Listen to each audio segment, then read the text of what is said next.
Good morning. Today is March 26th, 2018. My name is Martin Conroy. I'm the initial whistleblower at AFLAC.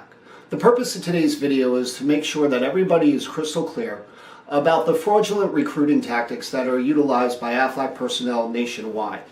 According to AFLAC's own SLC report, in 2012, AFLAC recruited 19,757 career agents. Following year, 17,410. 2014, 17,935. 2015, 18,649. 2016, 16,167. For a total from 2012 to 2016 of 105,513 people. We are alleging that over 80% of those were fraudulently recruited. So how does this entire fraudulent recruiting process work? With AFLAC, there are two different types of contracts. You either take an associate contract or you take a broker contract. Now, those folks that take a broker contract are normally people who are in the insurance industry.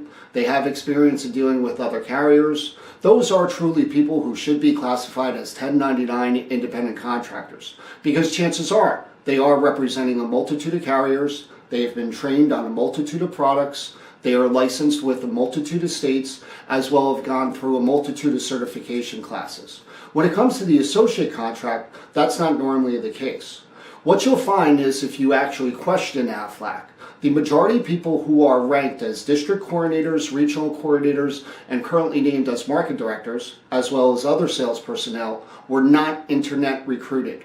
The majority of those people were brought in through nominations. In other words, who took associate contracts. In other words, people who actually were at AFLAC who brought in their friends, families, and relatives.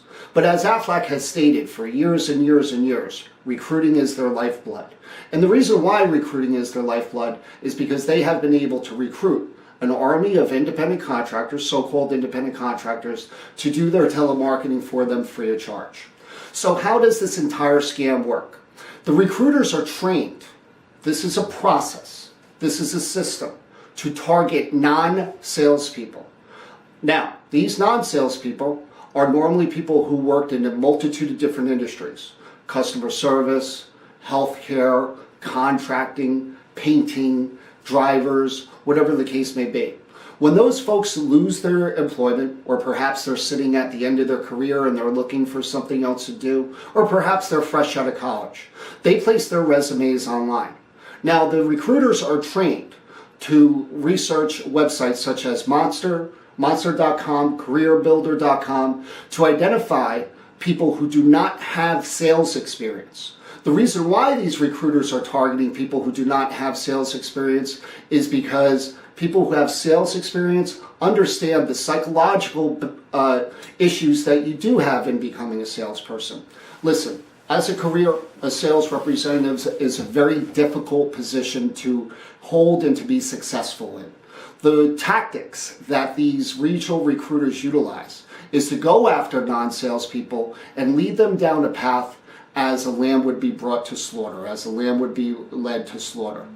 So after targeting these non-salespeople, what AFLAC recruiters will do is they will invite these non-salespeople into their offices for what is known as an information session.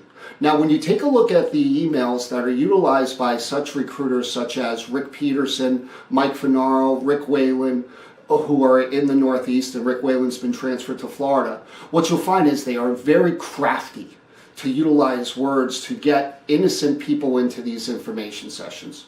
Once you do go into the information session, that's where the true psychological warfare of these unscrupulous recruiters and their regional sales coordinators really go into play.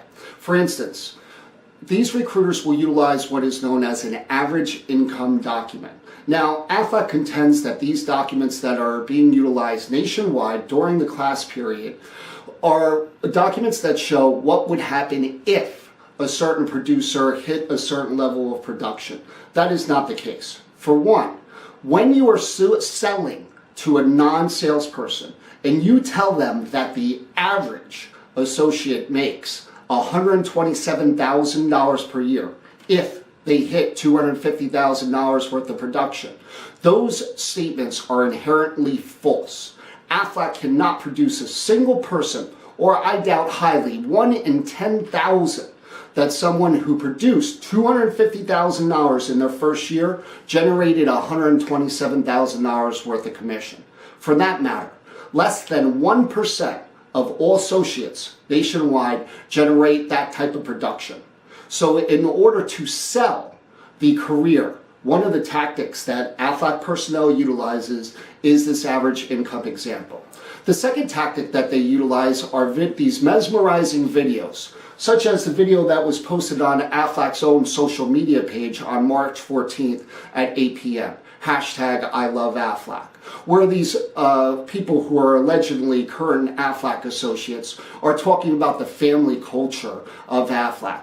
Unfortunately, the majority of people who have come forward since the last notice, and that is well over 70 nationwide since this has come in public light in January of 2018, have come across with tales that are ghastly, flabbergasting. Sexual harassment reported to the highest level of AFLAC's chain of command, fraud, theft, nepotism, retaliation, intimidation.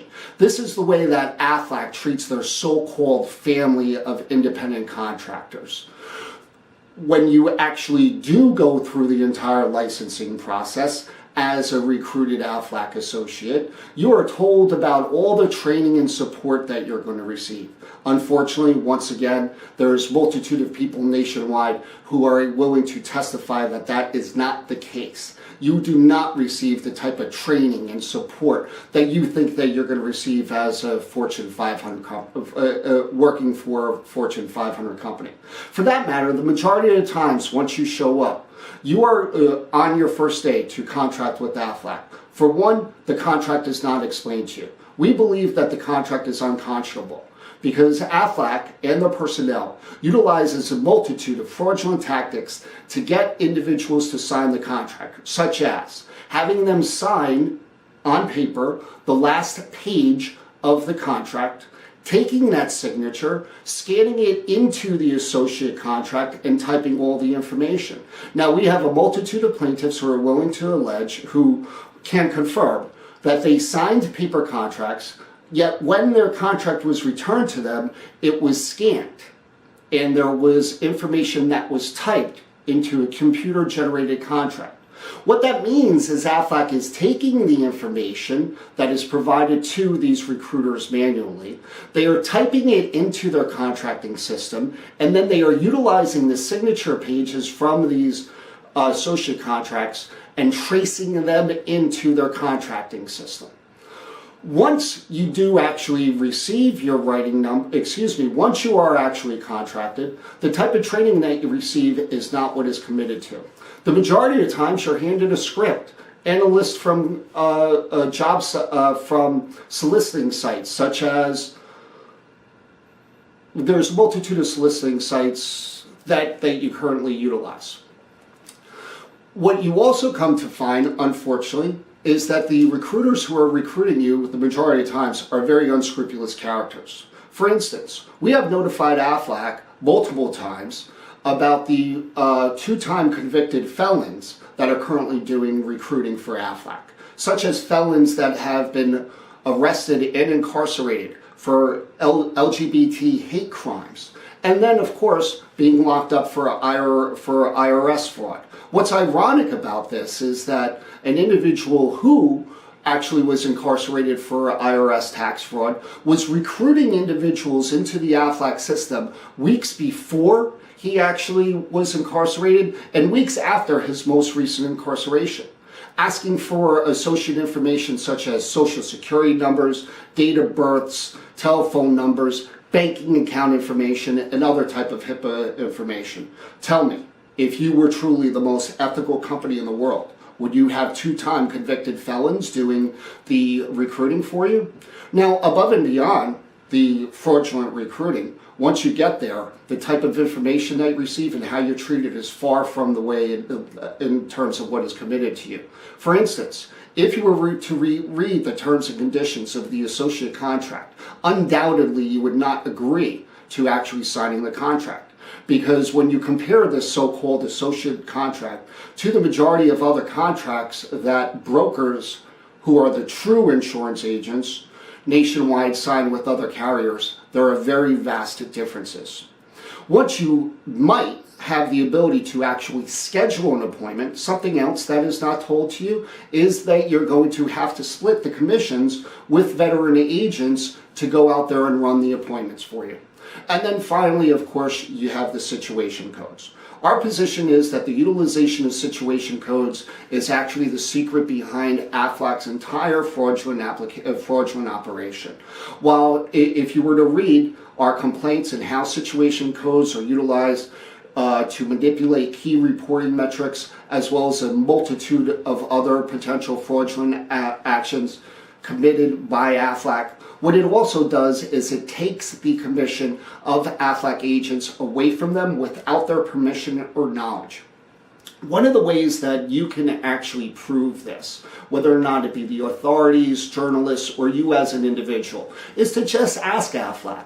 In 2008, what did the average person who achieved Triple Crown generate in commissions in their first 9 months of being an AFLAC associate? But then ask them that exact same question for 2016. What did the average Triple Crown make? The reason why, even though to achieve Triple Crown, the production levels are higher and you have much more beneficial no-pay percentages on the Triple Crown in 2016, is that the coordinators and AFLAC personnel are utilizing situation codes to steal commission from their agents. These are the allegations that we are setting forth against AFLAC, the most ethical company in the world, a company that is founded and run under Christian morals and principles regarding fraudulent recruiting. Thank you very much for learning about the AFLAC fraudulent recruiting process, and I hope that this assists you in making sure that you make a very intelligent decision regarding your career options in the future. Have a great day and God bless.